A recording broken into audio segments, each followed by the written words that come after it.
टीपू सुल्तान हिंदुस्तान में अंग्रेजों के खिलाफ आखिरी उम्मीद थी और अंग्रेजों को इस खतरे का पूरा पूरा अंदाजा था। उसको खत्म करने के लिए 60,000 फौज लेकर उस किले के सामने आ गए और बमबारी करते करते जैसे ही वो वापस जाने वाले थे कि टीपू सुल्तान के गद्दार प्राइम मिनिस्टर मीर सादिक ने पूरी फौज को किले की दीवार से हटा दिया और किले से एक सफेद झंडा लहराया। एग्जैक्ट उसी मौके का अंग्रेज इंतजार कर रहे थे। वो सारी फौज लेकर किले के अंदर गए और टीपू सुल्तान को मार दिया। टीपू सुल्तान की लाश देखकर अंग्रेज जनरल हैरिस ने कहा, now India is ours. Tipu Sultan के वालिद अनपढ़ थे, लेकिन वो अपने बेटे को आला तालीम देना चाहते थे, तो उन्होंने टीपू सुल्तान के लिए फौरन फ्रांस से फॉरेन ट्यूटर मंगवाए और मॉडर्न तालीम के साथ दीनी तालीम भी दी। टीपू एक हैंडसम, बहुत ही हाईली एजुकेटेड और वेल टीनेजर बना और बहुत ही जल्द हैदर सिर्फ 15 साल की उम्र में उसे अपने साथ जंगों में एज एन एडवाइज़र लेकर जाना शुरू हुआ और बहुत जल्द हैदर हिंदुस्तान के बहुत ताकतवर रूलर में से एक बन गया।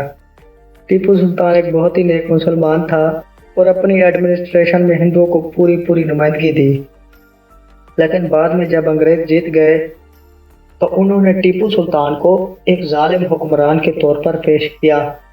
Tipu Sultan modern rocket system के बहुत बड़े इन्वेंटर थे और जब ये नवाब बने तो इन्होंने पर सेप्टा इनकम, मतलब है एक आम आदमी की कमाई, तो 5 गुना तक बढ़ा दिया। उन्होंने मैसूर की सिल्क इंडस्ट्री को भी लॉन्च किया और मैसूर में टेक्सटाइल इंडस्ट्री का बूम आ गया। इन शॉर्ट उनकी लीडरशिप में मैसूर एक बहुत ही बड़ी और मिलिट्री ताकत बन गया। टीपू सुल्तान को बहुत जल्द समझ आ गया था कि अंग्रेज हिंदुस्तान के लिए बहुत बड़ा थ्रेट है, इसलिए उनकी ज़िंदगी का सबसे बड़ा मिशन हिंदुस्तान को अंग्रेज़ों की गुलामी से छुड़ाना था। अब टीपू सुल्तान का प्लान बहुत सिंपल था और इजिप्ट की जंग जीतते ही नेपोलियन ने टीपू सुल्तान को लेटर लिखा, लेकिन वो लेटर टीपू सुल्तान तक पहुंचने से पहले ही अंग्रेजों के एक जासूस के हाथ लगा और उनको पता लग गया नेपोलियन और टीपू सुल्तान उनको भगाने की कोशिश कर रहे हैं। तो उन्होंने टीपू सुल्तान के खिलाफ एक बहुत बड़ी आर्मी तैयार कर ली। अंग्रेज 60,000 की फौज लेकर टीपू सुल्तान के किले के सामने आ गए, लेकिन टीपू सुल्तान के प्राइम मिनिस्टर मीर सादिक को अंग्रेजों ने इस जंग से पहले खरीद लिया।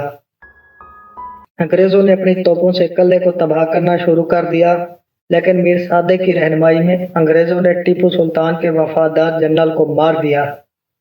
मीर सादिक ने टीपू सुल्तान की पूरी फौज को इस रास्ते से हटा दिया। एग्जैक्ट उसी मौके का अंग्रेजों को शिद्दत से इंतजार था और वो फुल फ्लैग फोर्सेस लेकर किले में घुस गए। टीपू सुल्तान के एक फ्रेंच एडवाइजर ने कहा, सर प्लीज आप वहां से दूसरे किले में जाएं, लेकिन टीपू सुल्तान ने उसे देखकर कहा, जनरल, शेर की एक दिन की जिंदगी गिद्दड़ की 100 साल जिंदगी से बेहतर है, और अपनी तलवार निकालकर अपनी फौज को ज्वाइन किया। लेकिन मीर सादिक ने टीपू सुल्तान को एक बंद कमरे में लॉक कर दिया और अंग्रेजों के हवाले कर दिया। इसकी वजह से अंग्रेजों ने उन्हें शहीद कर दिया, लेकिन इस गद्दारी का मीर सादिक को कोई फायदा नहीं हुआ। बाहर निकलते ही एक मैसूरी फौजी ने मीर सादिक को भी कत्ल कर दिया।